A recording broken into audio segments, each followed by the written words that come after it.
Hello friends, இன்றைக்கி நம்ம ரொம்பவே டேஸ்டியான ரெஸ்டாரண்ட் ஸ்டைலில் பன்னீர் பட்டர் மசாலா வீட்டிலே எப்படி பண்ணுறதுன்னு வாங்க பார்க்கலாம். இதுக்கு ஃபஸ்ட்டு நம்ம ஒரு மசாலா பேஸ்ட் அரைச்சி எடுத்துக்க போகிறோம் வதக்கி. அதுக்காக ஒரு கடாயில் 2 டேபிள் ஸ்பூன் எண்ணெய் சேர்த்துக்கலாம்.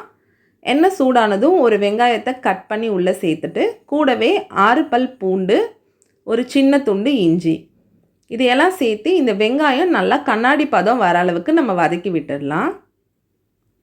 வெங்காயம் வதங்கினதும் 2 தக்காளியை இந்த மாதிரி நறுக்கி உள்ளே சேர்த்துக்கோங்க. கூடவே 10 முந்திரி பருப்பு. இப்போ இந்த வெங்காயம் நல்லா இந்த தக்காளியோட மசிஞ்சு நல்லா வதங்கி வரணும். இதுக்காக இது ஒரு 10 நிமிஷம் மீடியம் ஃப்ளேமில் வச்சிடலாம். 10 நிமிஷத்துக்கு அப்புறம் தக்காளி வெங்காயம் எல்லாமே நல்லா மசிஞ்சு வதங்கி வந்திருக்கு. இந்த ஸ்டேஜில் நம்ம அடுப்பை ஆஃப் பண்ணிவிட்டு இந்த மசாலாவை நல்லா ஆற விட்டுடலாம். ஆறினதுக்கப்புறமா ஒரு மிக்சர் ஜாருக்கு இந்த மாதிரி ட்ரான்ஸ்ஃபர் பண்ணிவிட்டு நல்லா நைஸாக அரைச்சி எடுத்துக்கோங்க. இந்த மாதிரி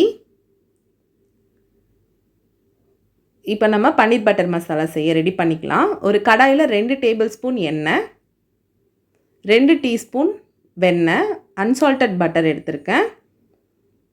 எண்ணெய் சூடானதும் ஒரு பிரிஞ்சி இலை, ஒரு ஏலக்காய், 2 கிராம்பு, ஒரு சின்ன துண்டு பட்டை இதையெல்லாம் சேர்த்து நல்லா சிம்மில் வச்சு பொரிய விட்டுருங்க. தீ அதிகமாக இருந்தால் கருகி போயிடும். இப்போ இது கூட அரை வெங்காயத்தை இந்த மாதிரி பொடியாக நறுக்கி சேர்த்துருக்கேன். கூடவே ஒரு பச்சை மிளகாய். இந்த வெங்காயம் நல்லா பொன்னிறமாக வதங்கி வரணும். அது வரைக்கும் நல்லா வதக்கிக்கோங்க.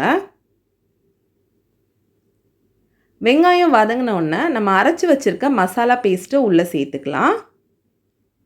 சேர்த்துட்டு நல்லா மிக்ஸ் பண்ணி விட்டுருங்க.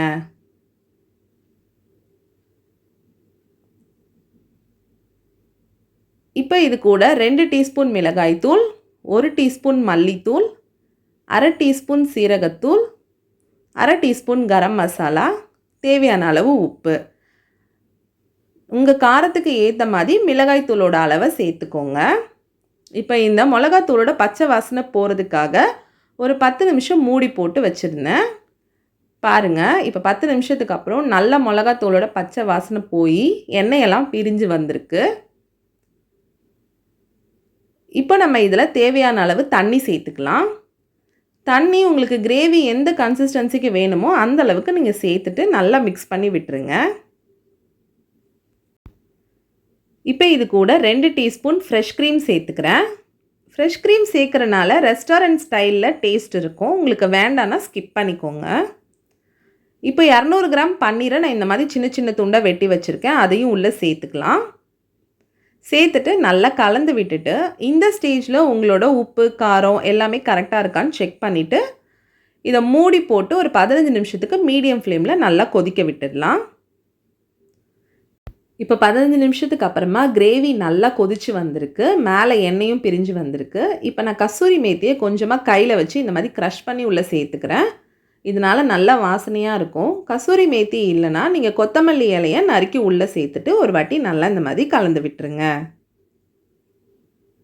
அவ்வளோதான், ரொம்ப ரொம்ப டேஸ்டியான ரெஸ்டாரண்ட் ஸ்டைலில் பன்னீர் பட்டர் மசாலா வீட்லேயே சிம்பிளாக ரெடி பண்ணிட்டோம். இது பட்டர் நான், சப்பாத்தி எல்லாத்துக்குமே ஒரு சூப்பரான சைட் டிஷ்ஷாக இருக்கும். நீங்களும் கண்டிப்பாக இந்த ரெசிபியை வீட்டில் ட்ரை பண்ணி பாருங்கள்.